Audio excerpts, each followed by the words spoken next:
Hello everyone, तो कैसे आप सभी। तो देखिए, आज की वीडियो काफ़ी इंटरेस्टिंग है उन सभी स्टूडेंट के लिए जो अपने असाइनमेंट सबमिट को लेके काफ़ी ज़्यादा कंफ्यूज है कि आखिर इग्नू का जो असाइनमेंट है वो कैसे सबमिट करना है।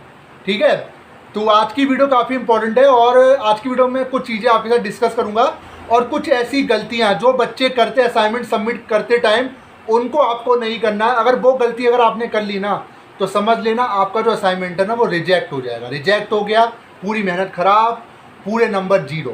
ठीक है, तो मेरा नाम है विवेक और आप देख रहे हैं विद्या अपडेट, जहाँ पे हम आपको इग्नू से जुड़ी हुई सारी information time to time provide करवाते हैं। तो अब पहले डिस्कस कर लेते हैं असाइनमेंट सबमिट को लेकर। तो देखिए, जब भी आपके एग्जाम्स होते हैं तो एग्जाम से पहले आपको असाइनमेंट जो है वो सबमिट आपको करने पड़ते हैं। ये वीडियो में मैंने स्पेसिफिक कोई भी सेमेस्टर मेंशन नहीं किया है। ये वीडियो ऑल कोर्सेज के लिए, कोई भी बच्चा ऐसा जो असाइनमेंट सबमिट से जुड़ी हुई परेशानियों को खोज रहा है, उनके सोल्यूशन चाहता है, वो इस वीडियो को देख सकता है। जब भी आपका एग्जाम हो उससे पहले कोई सा भी आपका सेशन लग रहा हो, चाहे दिसंबर सेशन हो चाहे जून सेशन हो, आप इस वीडियो को देख लेना। कंप्लीटली सोल्यूशन मैं आपको इसमें वीडियो में बताने जा रहा हूँ। ठीक है, पहली चीज़, एग्जाम से पहले आपको जो असाइनमेंट हो काफ़ी ज़रूरी होता है सबमिट करना, क्योंकि असाइनमेंट का एक सबसे बड़ा रोल जो होता है वो आपकी डिग्री कंप्लीट करने में होता है। अगर आप कोई भी कोर्स कर रहे हो तो उसमें असाइनमेंट का रोल सबसे बड़ा है। अगर आप ये सोच रहे हो कि मैं बिना असाइनमेंट ही अपने थ्योरी के एग्ज़ाम दे के पास हो जाऊँ, तो ये तो आपकी बहुत बड़ी गलतफहमी। क्यों ऐसा कह रहा हूँ? क्योंकि विदाउट असाइनमेंट आपका जो कोर्स है वो इनकम्प्लीट माना जाएगा, आपका कोई भी सब्जेक्ट है वो इनकम्प्लीट माना जाएगा। बेशक आप थ्योरी में 100 में से 100, 100 में से 100 अगर स्कोर करते हो, उसके बावजूद भी असाइनमेंट अगर आपने नहीं सबमिट किया है या असाइनमेंट आपका रिजेक्ट हो गया है, 0 नंबर आ गए हैं, कम नंबर आया, ऐसी कंडीशन में आपको दोबारा से असाइनमेंट सबमिट करना होगा, तभी आप उस सब्जेक्ट को क्लियर कर पाओगे। अब बात कर लेते हैं असाइनमेंट सबमिशन की कुछ चीज़ों को लेके। तो देखिए, असाइनमेंट सबमिशन की एक आपको डेडलाइन दी जाती है, जिसको हर बार की तरह इग्नू एक्सटेंड कर देता है, बट एक डेडलाइन होती है। ठीक है, और उस डेडलाइन से पहले इग्नू ये कहता है कि आप जो अपने असाइनमेंट है उनको सबमिट कर दीजिए। सबमिट के 3 प्रोसेस होते हैं, पहला ऑफलाइन, दूसरा ऑनलाइन, तीसरा बाय पोस्ट। बाय पोस्ट की जो सुविधा है वो काफ़ी कम कॉलेजों में अवेलेबल है। कुछ कॉलेजेस ऐसे हैं जहाँ पे बाय पोस्ट के थ्रू जो आपका असाइनमेंट है वो सबमिट किया जाता है।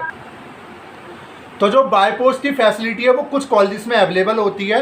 कभी कभार क्या होता है कि कुछ कॉलेजेस में स्टाफ की कमी होती है या कुछ संसाधनों की कमी की वजह से वो बाय पोस्ट का सिस्टम शुरू करते हैं। जैसे एग्जाम्पल के रूप में अगर आप दिल्ली से बिलोंग करते हैं तो दिल्ली का सादरा का एक कॉलेज है, श्यामलाल कॉलेज, जीटी रोड पे पड़ता है। उसने कई सालों से बाय पोस्ट ही वो असाइनमेंट सबमिट करा रहा था, बट इस बार से उसने ऑनलाइन और ऑफलाइन दोनों माध्यम से असाइनमेंट जो है वो सबमिट करा रहा है। ठीक है, दूसरा जो माध्यम, पहला जो माध्यम है मैंने आपका बाय पोस्ट बता दिया है।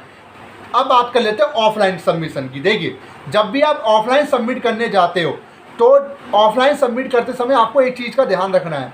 पहली चीज़, आपका स्टडी सेंटर क्या है। कई सारे कॉलेजेस में होता क्या है कि कई सारे कॉलेज में 2 स्टडी सेंटर होते हैं, एक इवनिंग का, एक मॉर्निंग का। ये बहुत बड़ी बात है कि आपको ये ज़रूर ध्यान रखना है कि आपका स्टडी सेंटर एटलीस्ट है कौन सा, जहाँ पे आपको अपना असाइनमेंट सबमिट करना है। मैंने काफ़ी बार देखा, काफ़ी बच्चे क्या करते हैं कि रॉन्ग स्टडी सेंटर में अपना जो असाइनमेंट है वो सबमिट करते हैं, जिसकी वजह से उनका असाइनमेंट रिजेक्ट कर दिया जाता है और एंड तक उनके जो नंबर है वो अपडेट नहीं होते हैं। तो सबसे पहले अपने स्टडी सेंटर के बारे में कंफर्म कीजिए। कंफर्म करने का सिंपल तरीका है, वैसे तो आपको स्टडी सेंटर की तरफ से मेल आ ही जाता है असाइनमेंट सबमिशन से पहले, बट उससे पहले भी आप इग्नू की वेबसाइट पे जाके अपना जो स्टडी सेंटर है उसके बारे में जानकारी ले सकते हैं। वरना जब आप एडमिशन फॉर्म फिल करते हैं तब भी आपको खुद पता चल जाता है कि आपने स्टडी सेंटर कौन सा सिलेक्ट किया है। और हाँ, एक चीज़ और बता दूँ, जब भी आप ऑफलाइन अपना असाइनमेंट सबमिट करते हो उसका पूरा प्रोसेस क्या है मैं बता देता हूँ। तीनों का सेम प्रोसेस है। आपको जो असाइनमेंट है वो हैंड रिटन लिखने पड़ते हैं, उसको फ्रंट पेज लगाना पड़ता है। फ्रंट पेज में आपकी दी गई सारी डिटेल क्लियर होनी चाहिए, कोई भी डिटेल में कोई भी एरर नहीं होना चाहिए, कोई डिटेल मिसमैच होनी नहीं चाहिए।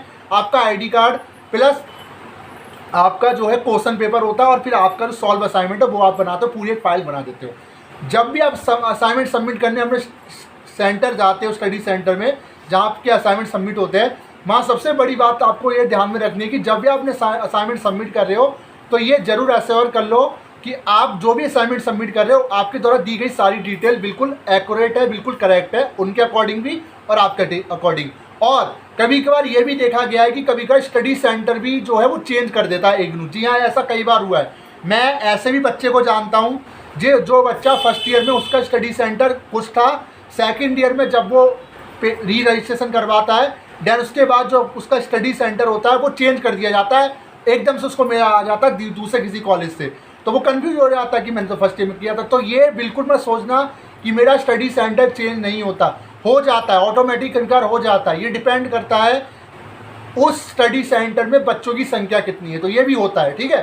तो इसलिए मैं कह रहा हूँ स्टडी सेंटर में असाइनमेंट सबमिट करने से पहले आप जरूर कंफर्म कर ले कि क्या वो आपका स्टडी सेंटर है या नहीं। पता चला आप गलत स्टडी सेंटर पे सबमिट करके आ गए। वैसे तो उनके पास लिस्ट होती है, बट कहीं कहीं ऐसा देखा गया कि वो रख लेते हैं और आपको एक स्लिप दे देते हैं। हाँ, एक चीज़ और, जब आप ऑनलाइन सबमिट करते हो तो ऑनलाइन सबमिशन का तरीका बिल्कुल ईजिली है। आपको कॉलेज की तरफ से गूगल फॉर्म प्रोवाइड कराया जाता है, आप हर एक असाइनमेंट की PDF बनाते हो, डिटेल देते हो, ID कार्ड अपलोड करते हो, और सारे जो असाइनमेंट हो वो ब्लर नहीं होने चाहिए। पहली चीज़, जब भी आप ऑनलाइन सबमिट कर रहे हो सबसे बड़ा जो इशू आता है वो करेक्शन का नहीं आता, वो आता है ब्लर का। क्योंकि कई सारे फ़ोन्स ऐसे होते हैं जो फोकस में प्रॉब्लम करते हैं, तो कई सारे पेज जो ब्लर हो जाते हैं। ब्लर की कंडीशन में आपका जो असाइनमेंट हो रिजेक्ट हो जाएगा, अगर कोई भी डिटेल ब्लर होती है, नंबर कटते हैं, ठीक है। तो ये ज़रूर एक बार वेरीफाई कर ले कि आपने जो भी असाइनमेंट की PDF बनाई है वो एडिट विजिबल तो है। क्योंकि जो भी वहाँ टीचर चेक कर रहा है उस असाइनमेंट को, पता चल रहा कि उसको ये लग रहा है कि मेरी आंखें ख़राब है या और जैसा कुछ हो रहा है, ब्लर हो रहा है, तो ऐसी कंडीशन में आपका जो असाइनमेंट है उसको रिजेक्ट कर दिया जाएगा, ठीक है। तो PDF बनाने समय बहुत बड़ा ध्यान रखना आपको बहुत ज़रूरी है। दूसरी चीज़, जब भी आप असाइनमेंट सबमिट करने जाते हो तो आपको असाइनमेंट के हर पेज पे आपको सिग्नेचर और या रोल नंबर आपको मेंशन जरूर करना है। ऐसी कंडीशन में होता है क्या है कि जहाँ भी असाइनमेंट आपके सबमिट हो रहा है, अगर वो बाई चांस अलग भी हो जाते हैं खुल के, तो वो एटलीस्ट वहाँ पे जो भी बंदा है जो कलेक्ट करेगा उनको, उसको भी पता चल जाएगा कि ये जो पेज है किस स्टूडेंट का है, क्योंकि रोल नंबर से पता लेगा।